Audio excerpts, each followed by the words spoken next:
YouTube, it's Brad Phillips. We've got the Habu 50 millimeters. This runs on 3S 2200. I've got it all the way back here. There are CG marks on here, and I'm just gonna show you where we're riding, okay? Because jets sometimes need a little extra TLC. That's nose heavy, and then it's just right on the front. So I can't get the 2200 any further back. So keep in mind, if you wanna get this thing more tail heavy, you're gonna need to basically go to 1300. So we're gonna set it down here. We do have thrust reverse on this plane, which is super nice. We have set up pilot fatigue because it is not a prop plane. We don't feel that it's a safety issue at all. And we have all that set and ready to share. If you guys haven't seen the unbox build radio setup, there's actually a separate video for the thrust reverse on this one, and you can check that out in the playlist. All right, here goes nothing, guys. We got our voltage on the telemetry screen showing here for the 3S. It's gonna be very hard to see because of the brightness, but here we go. Gets off the ground real quick. Good ups, amazing ups for a 3S. Good visibility, very fun, easy to fly plane. You can actually cornhole it. It's a jet, that's unusual. We're gonna bring it down. You guys see the windsock there in the foreground. That windsock is demonstrating why today is one of those tough days to fly, because the wind is very confused. Gotta get the airspeed up before I can pull out of this dive.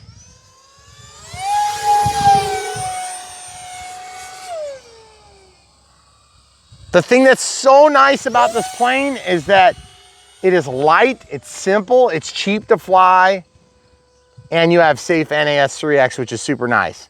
Some of the drawbacks, no flaps, fixed gear are kind of unsightly if you ask me, but they are good for grass ops if you have to do grass ops.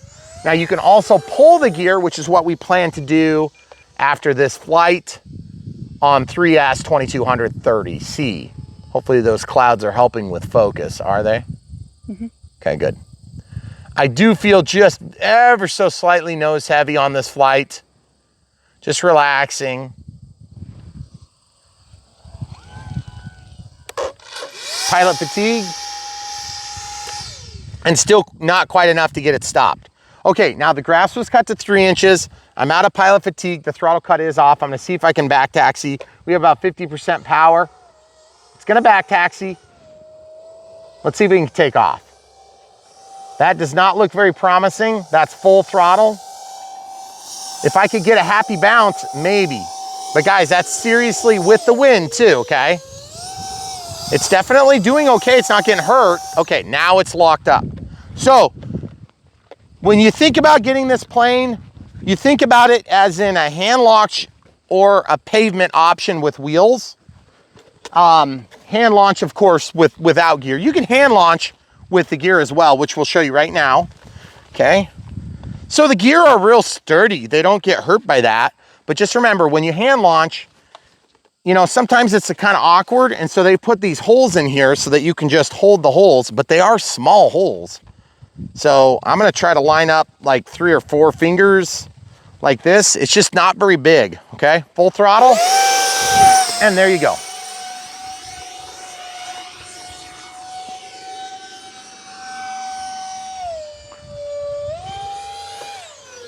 Now remember, if you guys aren't used to flying EDF jets, they are definitely a different creature. The orange pops on this plane, by the way.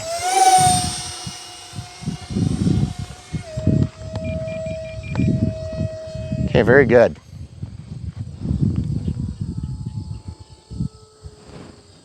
So we've kind of shown you that you can do thrust reverse will help you get the thing slowed down. But if you can flare, then you'll slow it way down. So I'm gonna show you a different approach, kind of the same model. Look at the windsock real quick as we go by.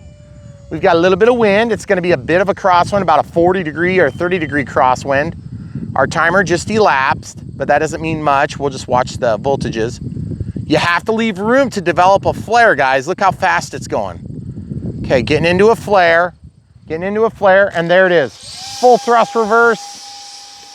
And as you can see, that was a very easy takeoff and landing. We have about 25% power left. So just for the sake of awesomeness, we'll take off with the wind this time.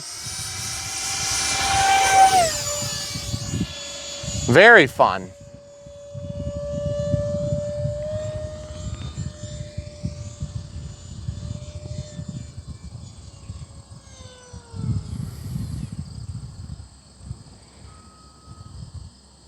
And just flare in.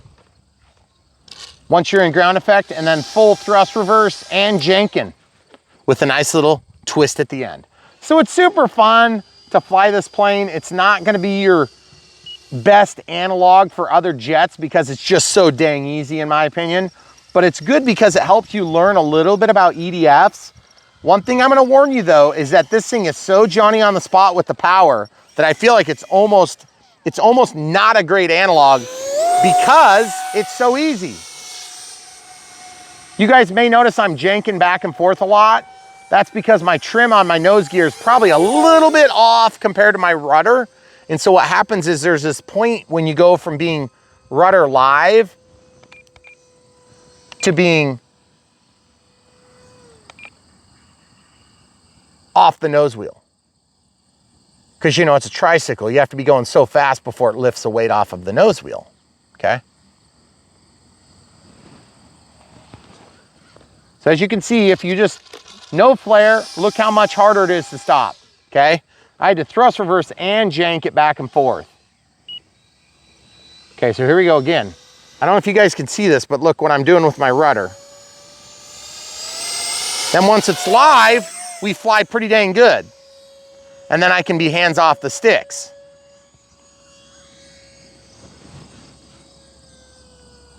By the way, I gotta say the flying experience on this is just so much better than some of the other small jets that we've flown. We just got done flying another plane. And for the sake of not embarrassing that manufacturer, it's just a totally different experience. This is so much more fun. It's so much more easy. If you're a new pilot, you're gonna definitely appreciate all the characteristics of this plane compared to what we were flying before.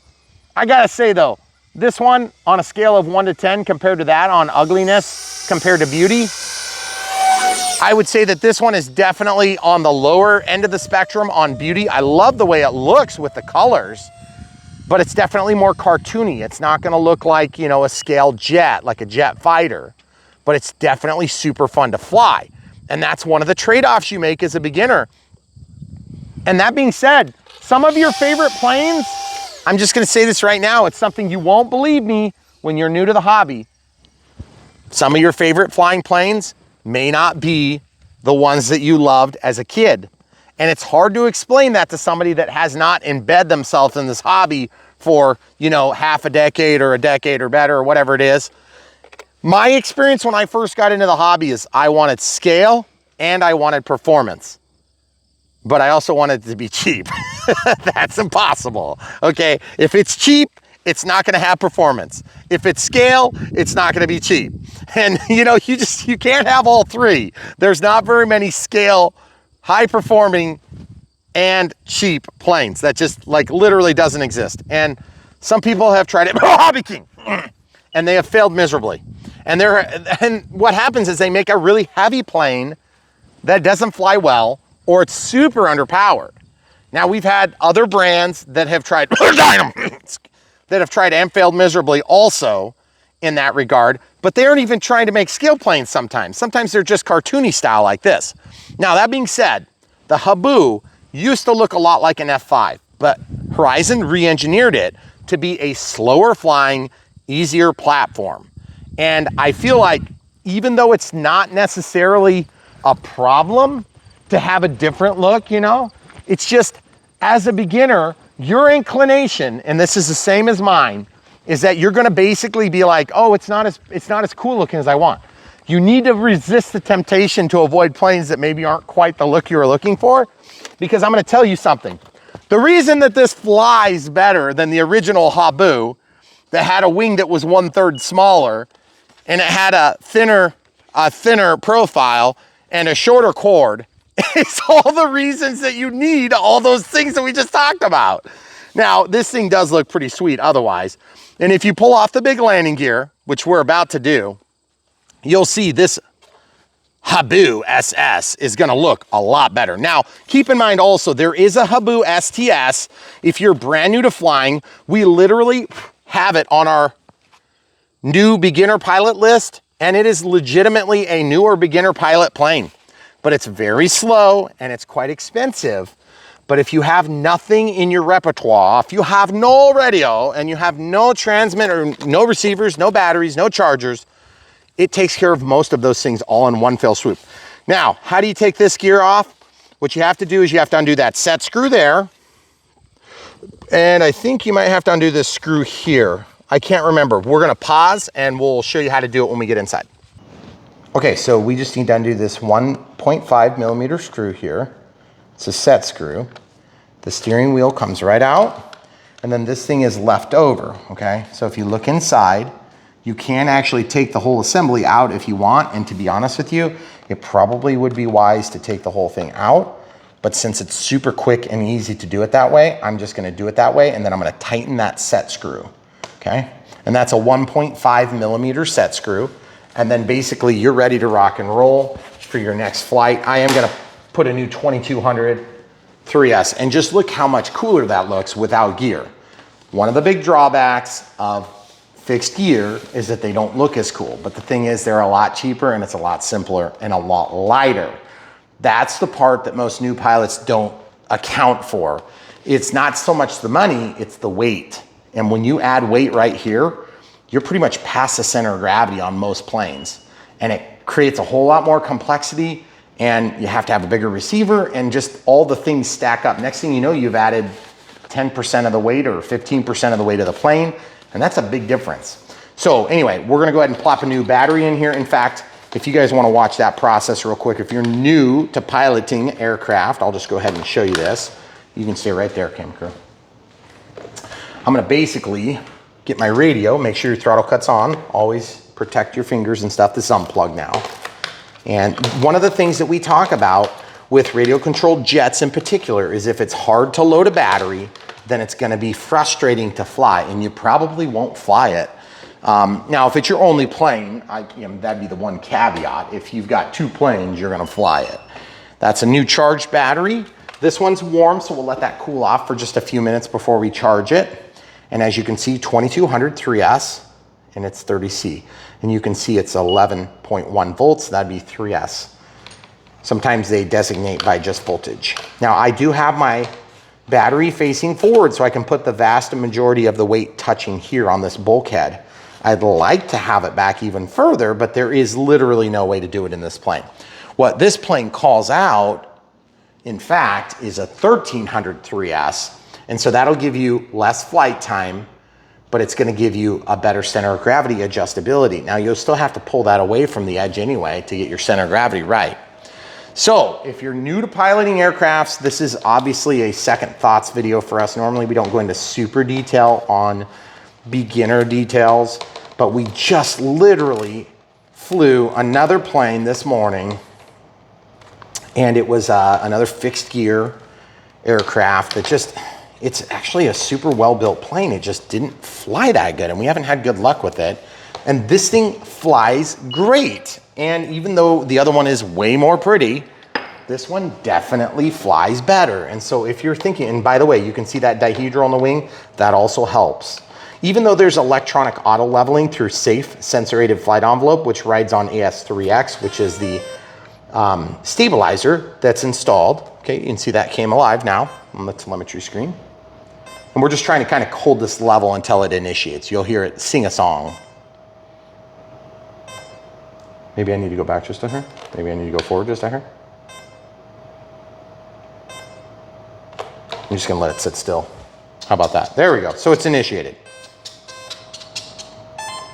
Also, one of my big complications on this plane is because it's got outboard ailerons and no flaps, you can only slow it down so much, but that's why we did pilot fatigue on the thrust reverse. Thrust reverse is an awesome feature that takes a plane that would roll out forever and it slows it down. But as you can see, because the landing gear are back so far and forward so far, you can just slide it on the ground like this and do this rudder turn as you're trying to slow it down.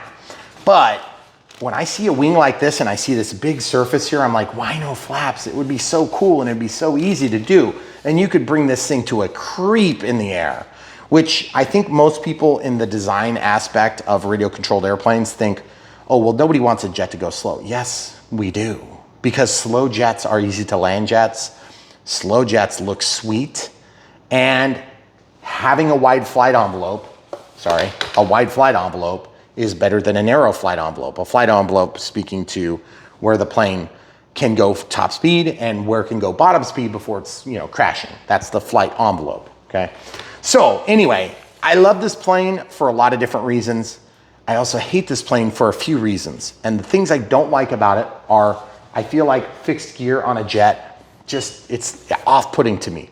But fixed gear on a jet for a beginner jet, which beginner and jet do not mix, by the way, is totally tolerable. Also, these are squishy tires. Look how soft those are. That is a big deal, guys. If you're thinking about getting a beginner plane and it's got some super detailed scale wheel that's rock hard, you will not be able to land it without bouncing the thing back into flight. You'll get into ground effect and you'll bounce. And I do it all the time. Same thing with this nose gear. I think part of the reason why the gear on this are so off-putting to me is because they're big. But big gear are better for grass. So it's definitely application. It's form, it's function over form, which is what you want on a beginner plane. So now pull the gear off and what do you have? You have a sweet looking jet that's actually super exciting looking, and we're gonna fly it right now, so stay tuned. Okay, so we haven't talked about launching techniques much on this channel, mostly because, you know, we just haven't brought it up a lot. But every time we do a hand launch, there's a bunch of different ways. We've got the hand holes, which we showed with the gear, but there's another way you can do it, which is to launch like this, depending on how big the tail is. You can launch it underhand. You can also hold it on the nose and you can launch it like this, but you gotta be careful about the angle that you actually throw the plane. If you throw too shallow, it won't have enough airspeed and it'll fall. And if you throw too steep, you'll stall it and it won't make it. It'll just tip over and crash. So the other thing is, because this is equipped with safe sensor-aided flight envelope, it's gonna auto level itself if you turn the feature on, but you have to remember to turn it on. In my case, it's off, okay? Where did I put safe anyway? This is kind of weird. Throttle cuts off. Did I not actually activate safe on this thing? I don't remember. I swear I did. Well, let's lay the plane down for just a quick sec.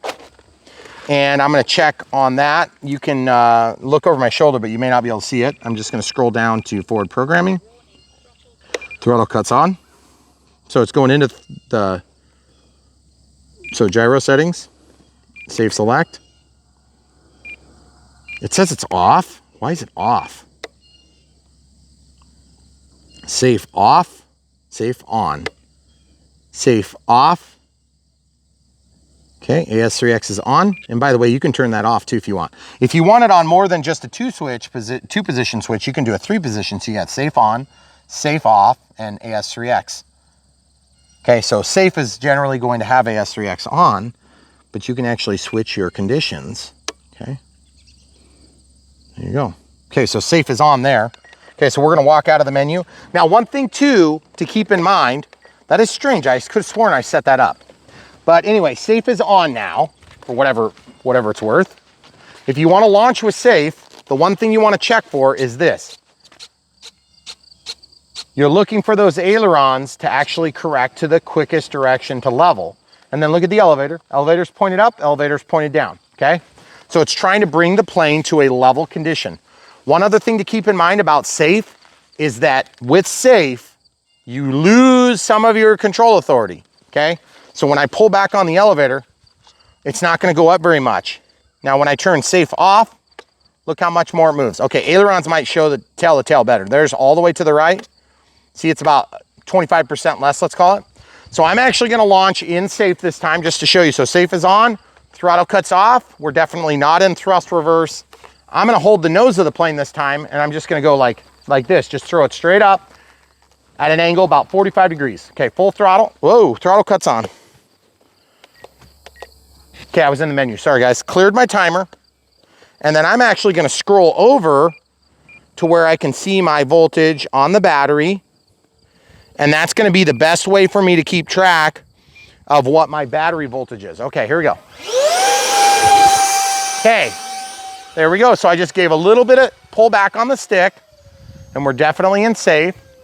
Okay, so let's go real slow. We'll show the people what it looks like in safe. So I'm giving it full, controls. Then when I let go, it just kind of comes back and snaps back to level flight. Okay, out of safe now. Let's see how this thing performs.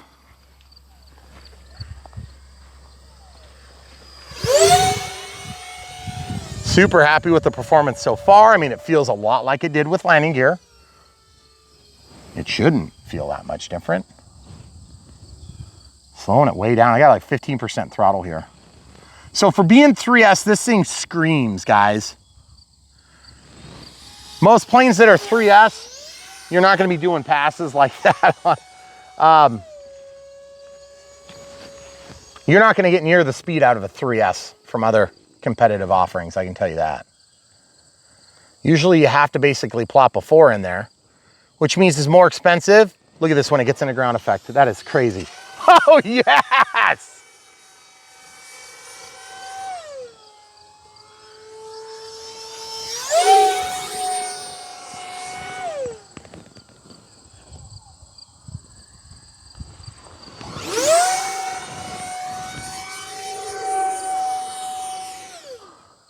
Let's just glide it. What if we could catch a thermal with this thing? See how slow it's going, guys? Awesome. We're with the wind, so your airspeed will be deceivingly slow when you're with the wind like that. Oh, let's see if we can catch a thermal now. I don't want to crash to catch a thermal. It's just so peaceful, which is not something you would normally say about a jet, an EDF jet. Electric ducted fan, if you guys didn't know what that means.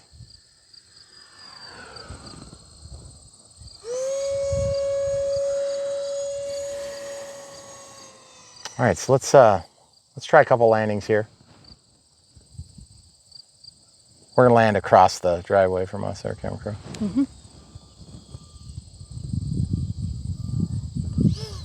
Look how slow we can bring this in. Okay, don't need thrust reverse, about a 3-foot landing. So it's really simple, it's really basic. Throttle cuts on just for safety. And we have tons of power left too, which is really nice. I feel like even though thrust reverse is super fun, on some planes it's a little gimmicky, on other planes it's definitely not a gimmick. Now I'm gonna launch this time without safe, and we'll just come over here so we've kind of got the bowl. And we've got this big opening right here that shoots straight back to our other half of our property in the backside. And so I'm just gonna go ahead and shut off my throttle cut. And I'm gonna kick a rock off of my driveway. The wind is all of a sudden at my back though, so I have to launch this way, unfortunately. I was gonna launch that way, but the wind changed directions. Now, there's another way to launch, and it's like this. It's like you kind of spin it up to speed like this. A lot more challenging launch. You can also spin it like this, where you hold onto the wing like this. I don't really care for that launch technique very much because it's too easy to make a mistake and overspin or let go at the wrong time. I kind of, personally on this plane, I like just throwing it underhand, and I kind of like throwing from the nose. I felt like I was able to really project it in the right angle. If you come right here, you'll be able to see the whole thing. Okay, throttle cuts off. Full throttle. Oh boy. I got a little excessive on my power there and I flipped it over. Okay, so that's full roll rate. I'm gonna go in some corkscrews and then probably down through the power lines and back where we were talking about, if all goes to plan. You good with that? Mm-hmm. Okay. In the middle, shooting the gap here, guys.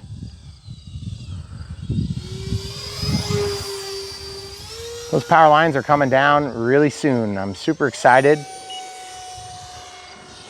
because when that happens, that means I can fly for my own property, because that'll improve my safety margins for PPG a lot. And of course, with radio controlled stuff, it's gonna help a lot too.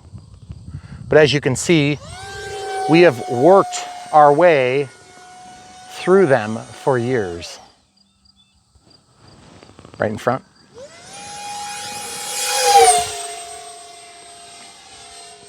So folks, if you're new to the channel, this is Brian Phillips, RC. We fly radio controlled airplanes here, among other things like helicopters, quads.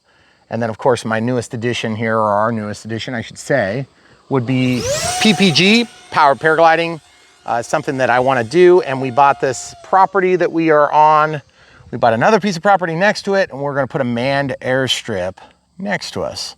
So for now, we're still focusing and have no plans of changing away from radio controlled, because it is a passion of mine and my camera crew, Megan, of many years, wife of many years, helps me film, and she is super good at it because it is super, super, super hard to film these tiny little flying objects that are really fast. They're made of foam, so don't worry if we run into ourselves. Nobody generally dies unless you really try hard. Man, this is flying for a long time and really good flight too. Really enjoying it.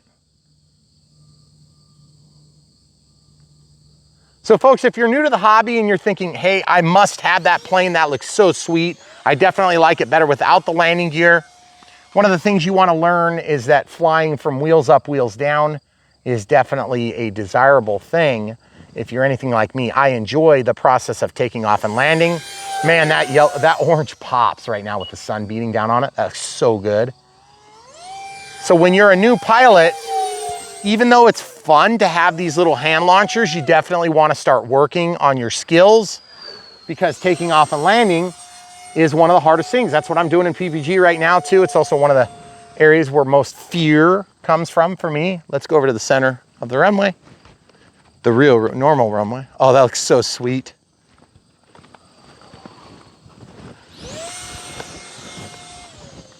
And it's like dead calm all of a sudden. So guys, we also still have pilot fatigue and thrust reverse. I want to do a couple of passes before we lose all of our juice. So I'm just going to fly up a couple of S curves. Now watch this. Slow flying, getting it flying. Now watch to slow it down. Oh, that's so cool. The thrust reverse does not take it down. You would think it kind of would, but one of my hopes with planes that have no landing gear is that you can catch them. This one probably flies just a bit too fast to catch. We can try doing a pass, but I don't think we're going to be able to catch. So now you can slip this plane too, which is where you cut ailerons and rudder, but it's just so slippery, it just wants to keep moving fast. Slipping is a process of kicking the plane at an angle so that you slow it down. Like I'll slow it down. Whoa, it's just too much. Too much, Brian. There you go. So you kick it at an angle, you create extra drag with the body, with the fuselage. And they do it in real planes all the time, but there's no flaps on this. So it's one of the few things you have in your tool bag beyond actual reverse thrust. Just be careful, she'll snap into a all-out stall if you're not careful. See how slow it's going there? You could probably catch it if you were really Johnny on the spot.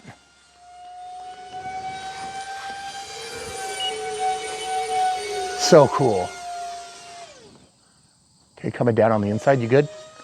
Mm-hmm.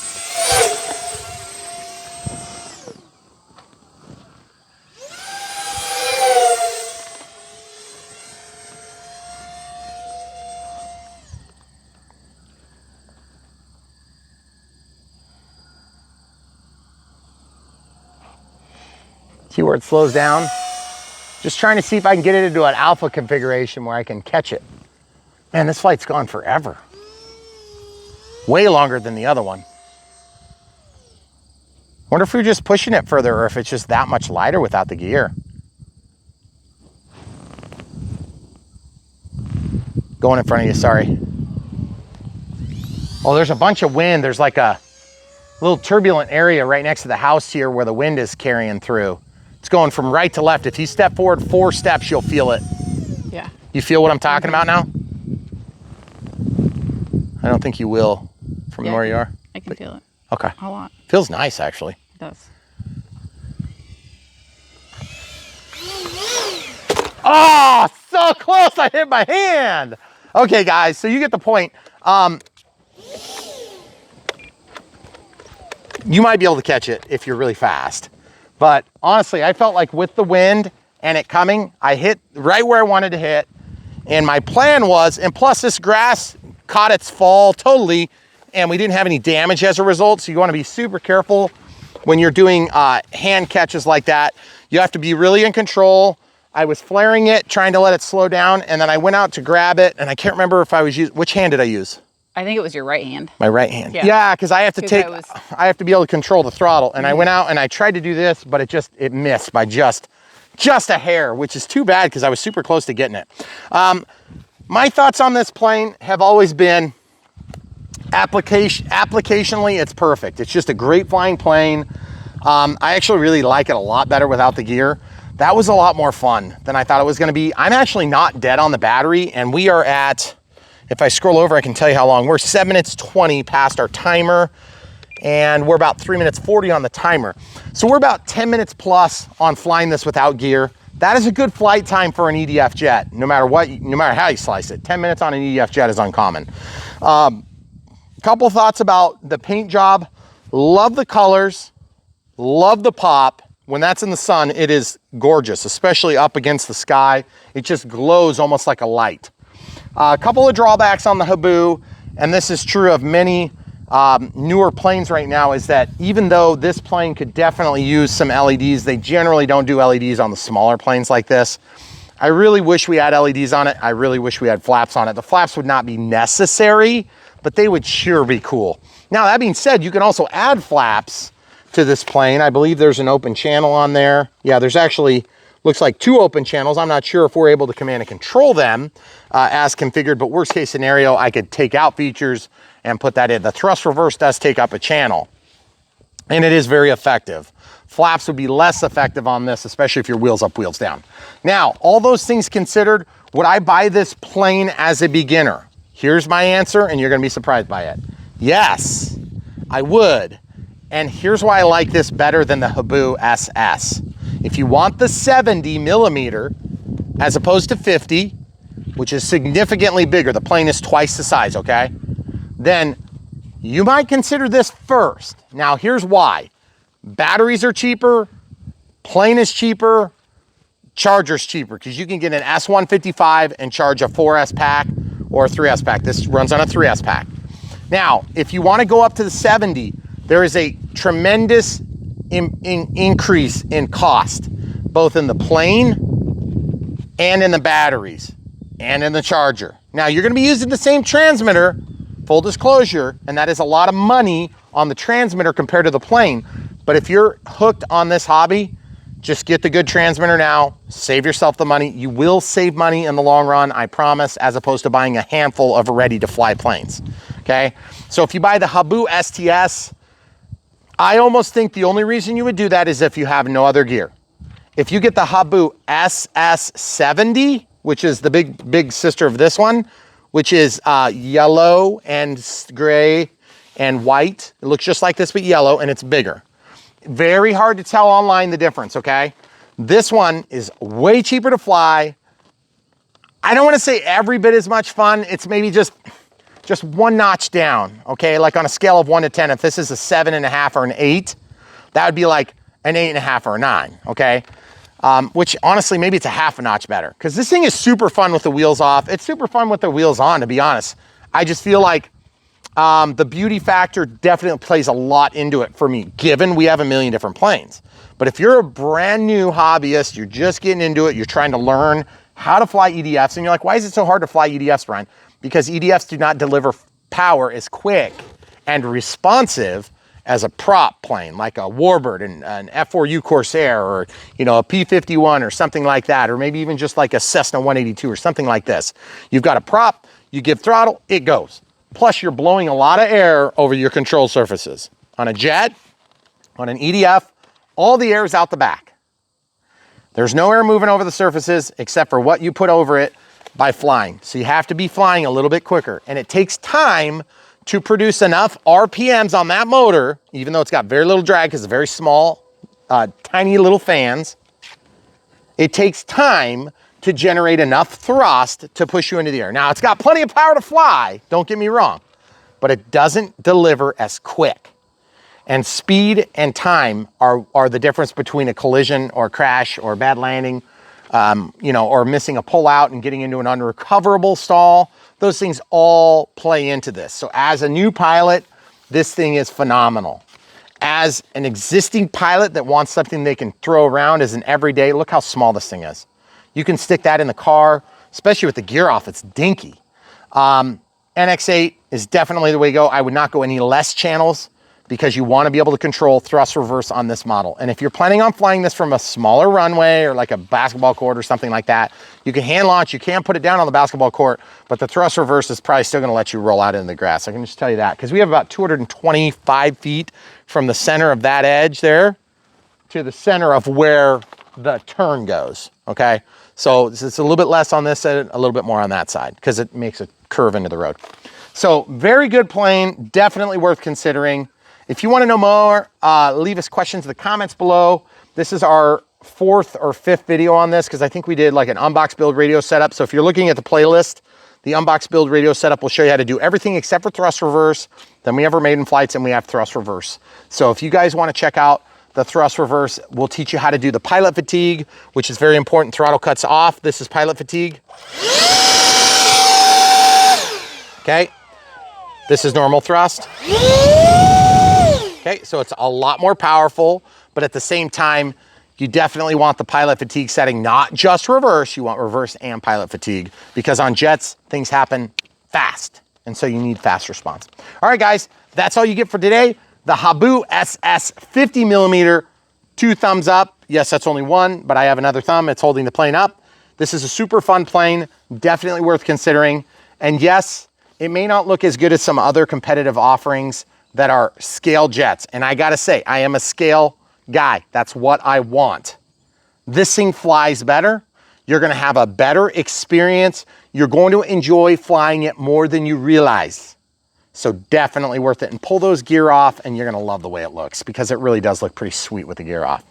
Any other thoughts, camera crew? That's about it. All right, guys, come back for more.